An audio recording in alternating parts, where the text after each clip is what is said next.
Good morning student. हम बात कर रहे थे हमारी पाठ्यपुस्तक क्षितिज के काव्यखंड का 5वां अध्याय सूर्यकांत त्रिपाठी निराला। इनकी प्रथम कविता उत्साह हमारे द्वारा पढ़ी जा चुकी है, जिसमें बादला का कवि के द्वारा आह्वान किया गया है। आज हम बात करेंगे इनके द्वारा रचित दूसरी कविता अट नहीं रही है। देखिए, इस कविता के अंतर्गत कवि ने फागुन मास के मादक वातावरण का चित्रण किया है। कवि ने फागुन के इस मादक स्वरूप को अनगिनत संदर्भों में ग्रहण किया है।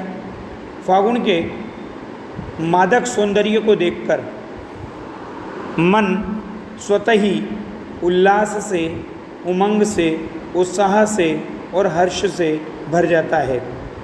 कवि को लगता है जैसे फागुन मास में ही चारों तरफ प्रकृति का सौंदर्य बिखरा हुआ है।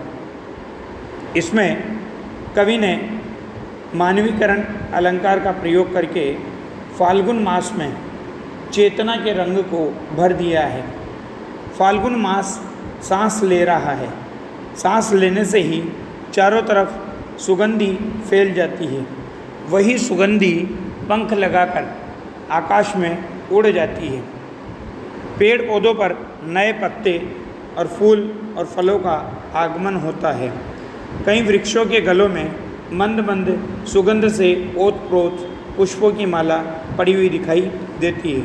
अर्थात सुगंधित फूल खिल गए हैं और प्रकृति की सौंदर्य राशि वातावरण में चारों तरफ फैली हुई दिखाई देती है। तो देखिए, कवि क्या कहता है। अट नहीं रही है आभा फागुन की, तन सट नहीं रही है। कहीं सांस लेते हो, घर घर भर देते हो, उड़ने को नभ में तुम पर कर देते हो। आँख हटाता हूँ तो हट नहीं रही है। पत्तों से लदी डाल, कहीं हरी कहीं लाल, कहीं पड़ी है उर में मंद गंध पुष्प माल। पाट पाट शोभाश्री पट नहीं रही है। यहाँ पर देखिए, कवि बसंत ऋतु में आने वाले फागुन मास की प्राकृतिक शोभा का वर्णन कर रहा है। और कवि कहता है कि ये फागुन मास का यह असीम प्राकृतिक सौंदर्य इतना विविध और व्यापक है कि आँखों में समा नहीं पा रहा है। कठिन शब्दार्थ बता दूं। अटना, अटना यानी समाना, छा जाना। आभा अर्थात कांति। फागुन होली के उत्सव वाला महीना। तन यानी शरीर। सटना यानी सीमित होना, समाहित होना। सांस सुगंधित वायु। पर यानी पंखों से भरा। नभ अर्थात आकाश। उर अर्थात हृदय। मंद यानी धीमी। पुष्पमाल यानी फूलों की माला। पाट पाट यानी स्थान स्थान पर। शोभाश्री दृश्य की सुंदरता। पट यानी समाना। अब देखिए क्या कहा।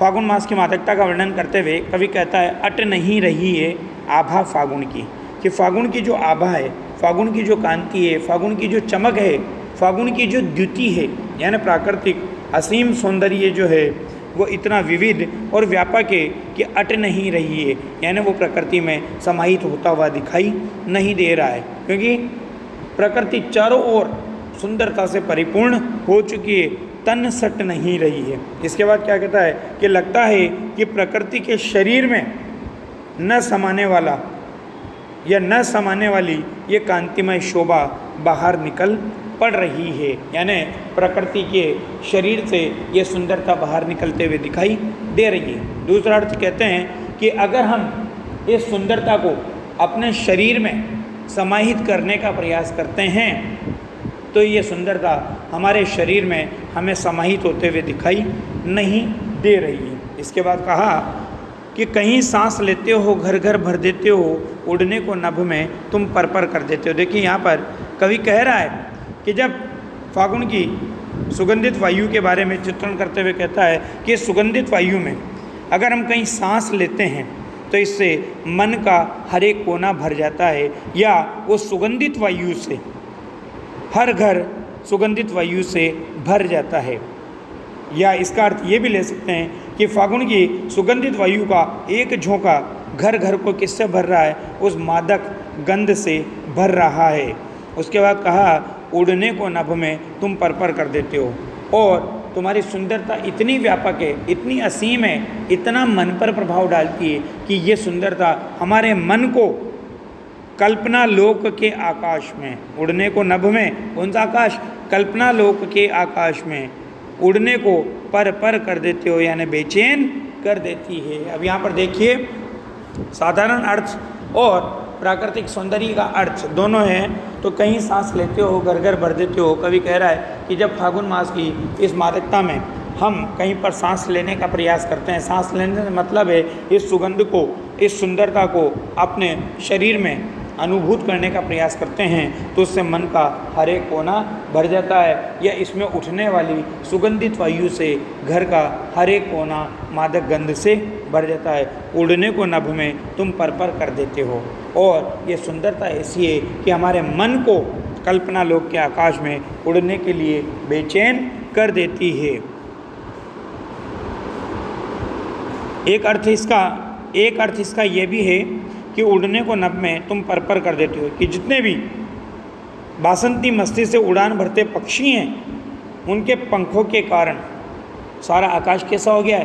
पंखमय हो गया है। क्योंकि प्राकृतिक सुंदरता में पक्षी भी क्या होते हैं? उड़ान भरते हैं, और चारों तरफ पक्षी उड़ते हुए दिखाई देते हैं, तो आपको आकाश पंखों से भरा हुआ दिखाई देता है। अब देखिए प्रियतमा के संदर्भ में मैं इसका अर्थ देता हूँ कि कहीं सांस लेते हो घर घर भर देते हो, कि इस प्राकृतिक सुंदरता में जब मैं अपनी प्रियतमा को याद करता हूँ तो उसकी याद से मन का हर एक कोना भर जाता है। घर घर यानी मन का हर एक कोना भर जाता है, और उसकी याद हमें कल्पना लोक के आकाश में उड़ने के लिए बेचैन कर देती है। आँख हटाता हूँ तो हट नहीं रही है कि अगर मैं इस फागुनी शोभा इतनी आकर्षक है कि उस पर से अगर मैं दृष्टि को हटाने का प्रयास करता हूँ तो मैं अपनी दृष्टि को नहीं हटा पा रहा हूँ। क्यों? क्योंकि पत्तों से लदी डाल, कहीं हरी कहीं लाल। क्योंकि चारों तरफ मुझे क्या दिखाई दे रही है? कहीं हरे और कहीं लाल लाल पत्तों से लदी हुई डालियाँ दिखाई दे रही है। उसके बाद कवि कह रहा है कहीं पड़ी है उर में मंद गंध पुष्पमाल। तो कवि क्या कहता है कि कहीं पर जब मैं देखता हूँ तो कहीं पर मंद मंद गंध वाले फूलों के समूह प्रकृति रूपी सुंदरी के कंठ में पड़ी हुई पुष्पमाला जैसे प्रतीत हो रहे हैं। अर्थात प्रकृति रूपी सुंदरी के गले में पड़ी हुई मंद मंद गंध को फैलाने वाले फूलों की माला के समान दिखाई दे रहे हैं। उसके बाद कहा पाट पाट यानी स्थान स्थान पर शोभाश्री, अर्थात दृश्य की सुंदरता इतनी है कि वो समाहित होते हुए दिखाई नहीं दे रही है, पट नहीं रही है, अर्थात वो प्रकृति में समाहित होते हुए दिखाई नहीं दे रही है। अब यहाँ पर देखिए आप इस काव्यांश में कवि ने फाल्गुन माह के सौंदर्य का वर्णन किया है। अट नहीं रही है का अर्थ है समा नहीं पा रही है, अर्थात फागुन की सुंदरता सब जगह फैली हुई है जो समाहित नहीं हो पा रही है। फागुन मास का सौंदर्य संपूर्ण जगत में फैला हुआ है जो समाहित होता हुआ दिखाई नहीं दे रहा है। फागुन मास की शोभा और मस्ती घर घर में भर जाती है। चारों तरफ सुगंधित वातावरण के फैलने के कारण लोगों के हृदय उमंग, उत्साह और आनंद से भर जाते हैं। उसके बाद फागुन माह में पेड़ पौधों पर क्या असर पड़ता है ये मैं आपको बता दूं कि फागुन माह में चारों ओर बिखरा प्राकृतिक सौंदर्य देखते ही बनता है। इस ऋतु में सौंदर्य अपनी चरम अवस्था में पहुंच जाता है। ऐसा प्रतीत होता है कि संपूर्ण प्रकृति तत्व जीवंत हो उठा है। जो वृक्ष कल तक रीते थे वह आज रंग बिरंगे फूलों से लद चुके हैं। इनको देखकर ऐसा लगता है कि वृक्षों ने स्वयं सुगंधित पुष्पमाला धारण कर रखी है। शरद ऋतु और ग्रीष्म ऋतु के संधि काल को ही फाल्गुन कहा जाता है। इस संधि काल से तात्पर्य है इस समय शरद ऋतु की समाप्ति तथा ग्रीष्म ऋतु का आगमन हो चुका होता है। इस समय हवाओं का वेग तीव्र हो जाता है, जिसे देखकर महसूस होता है कि फाल्गुन ऋतु लंबी लंबी सांसें ले रहा हो। इसकी तीव्रता इतनी होती है कि फाल्गुन माह के मादक वातावरण का प्रभाव चारों ओर छा जाता है। धन्यवाद।